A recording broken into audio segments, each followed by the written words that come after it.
Assalamualaikum warahmatullahi wabarakatuh dan salam sejahtera.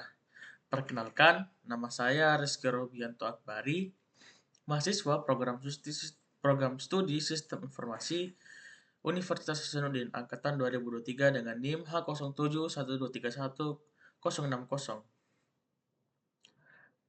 Pada video kali ini saya akan memaparkan rangkuman komprehensif materi mata kuliah Bisnis Intelligence, mulai dari pertemuan 1 hingga pertemuan 7.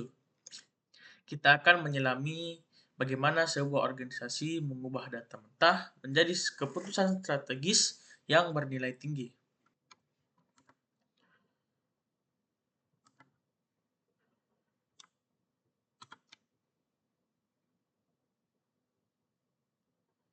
Oke, mari kita mulai dengan fondasinya di pertemuan 1 dan juga pertemuan 2.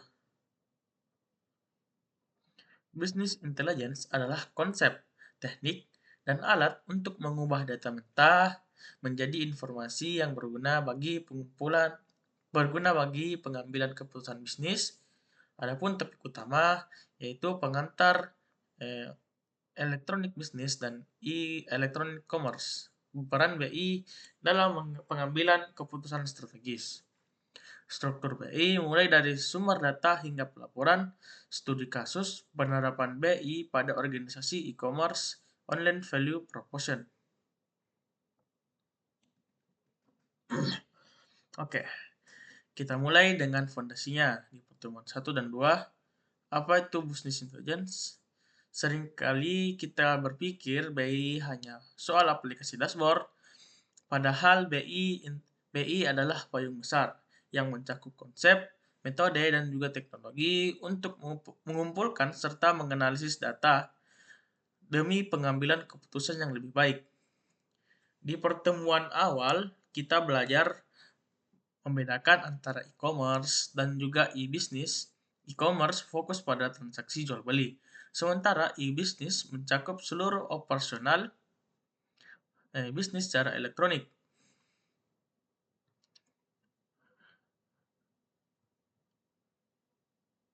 Poin kuncinya di sinilah adalah online value proposition atau OVP. Kita membahas bagaimana teknologi digital diadopsi bukan hanya untuk gaya-gayaan, tapi untuk menciptakan nilai tambah. Contohnya bagaimana sebuah perusahaan retail menggunakan data pelanggan untuk menawarkan diskon yang personal, bukan diskon secara massal. Inilah dampak nyata adopsi teknologi digital pada bisnis.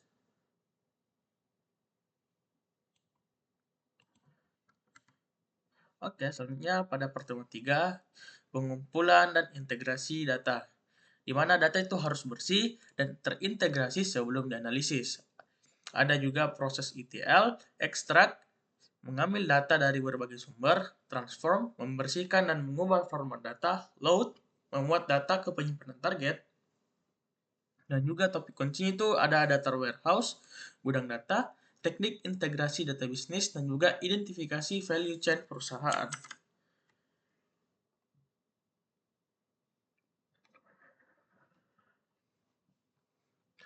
Jadi di pertemuan ketiga ini kita mulai masuk ke dapur teknisnya, yaitu lingkungan bisnis dan integrasi data. Tantangan terbesar perusahaan saat ini bukanlah kekurangan data, melainkan data yang berserakan. Ada data yang di Excel, ada di aplikasi kasir, ada juga di media sosial. Di sini kita bisa mempelajari konsep value chain, proses krusial bernama ETL, extract, transfer, load. Seperti yang saya jelaskan tadi, extract itu menarik data, transfer itu tahap yang paling penting. Kita membersihkan data tersebut yang telah kita ambil dari sumber-sumber data yang tadi. Kemudian ada load, data yang sudah bersih dimasukkan ke dalam data warehouse. Tanpa proses ini, analisis kita menjadi sampah masuk, sampah keluar, kualitasnya tidak ada perubahan kualitas pada data tersebut, sehingga kualitas keputusan sangat bergantung pada kualitas integrasi pada data ini. Selanjutnya, pertemuan keempat, pengelolaan dan pemulihan data. Selanjutnya di pertemuan 4, kita membahas bagaimana data disimpan agar mudah dianalisis. kita membedakan antara sistem operasional secara sehari-hari atau OLTP dengan sistem analisis atau OLAP. Sistem operasi dirancang untuk mencatat transaksi secara secepat mungkin. Namun untuk analisis struktur itu terlalu rumit. Maka kita menggunakan dimensional modeling. Di sini kita ada dua istilah kunci yang harus kita ingat. Pertama itu tabel fakta. Berisi angka-angka yang bisa dihitung seperti total penjualan atau jumlah barang terjual. Kemudian ada total dimensi, yang dimana itu berisi konteks seperti kapan, di mana, dan juga apa produk yang dipasarkan. Gabungan ini membentuk data cubes yang memungkinkan kita melakukan OLAP, Online Analytic Processing. Dengan OLAP, manajer bisa melakukan slicing dan juga dicing, memotong data untuk melihat penjualan bulan Januari saja atau khusus di wilayah Makassar saja dengan sangat cepat. Selanjutnya, arsitektur dan analisis prediktif, data mining. Di pertemuan kelima, kita melangkah lebih jauh ke arsitektur, bisnis intelligence, dan juga data mining. Jika OLAP membantu kita melihat masa lalu, data mining membantu kita memprediksi masa depan dengan menemukan pola tersembunyi berdasarkan data-data yang sudah kita dapati sebelumnya. Di sini kita membahas 4 algoritma utama dalam konteks bisnis. Pertama, regresi.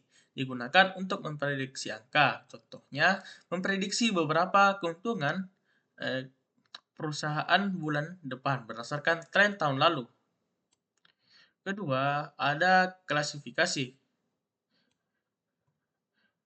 di mana kita mengelompokkan data ke kelas yang sudah ada. Misalnya, menentukan apakah nasabah itu merupakan nasabah yang layak diberikan kredit atau nasabah yang berisiko jika diberikan kredit.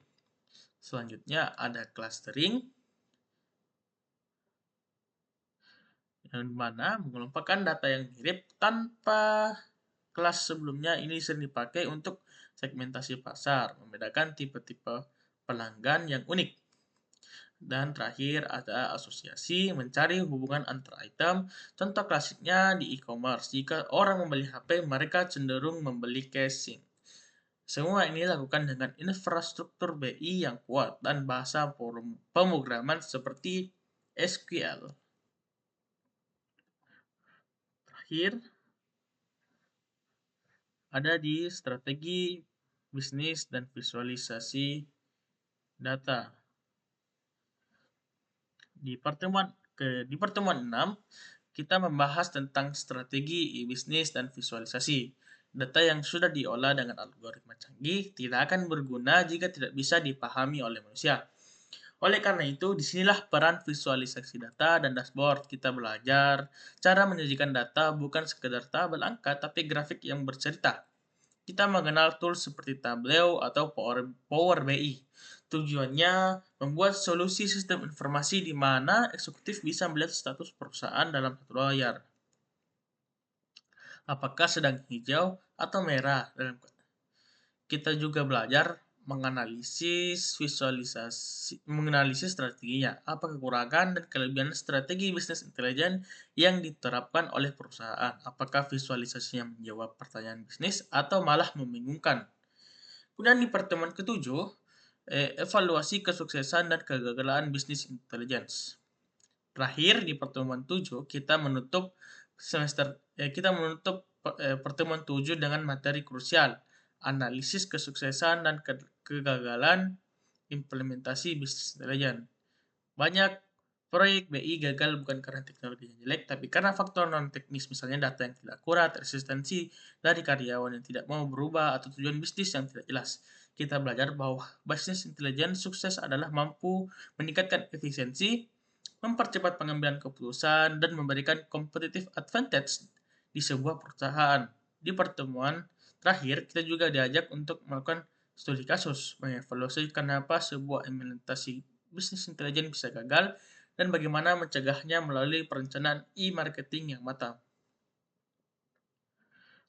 Oke, sebagai kesimpulan dari pertemuan 1 hingga 7, Eh, kita telah berjalan dari awal hingga akhir pada pertengahan semester, dari memahami konsep bisnis digital, mengumpulkan data lewat ETL, menyusun dengan data warehouse dan OLAP, menganalisis data mining, hingga menyajikannya lewat dashboard visual.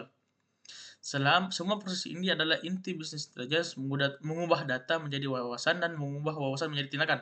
Demikian rekaman materi yang dapat saya sampaikan. Semoga bermanfaat. Terima kasih atas perhatiannya. Wassalamualaikum warahmatullahi wabarakatuh.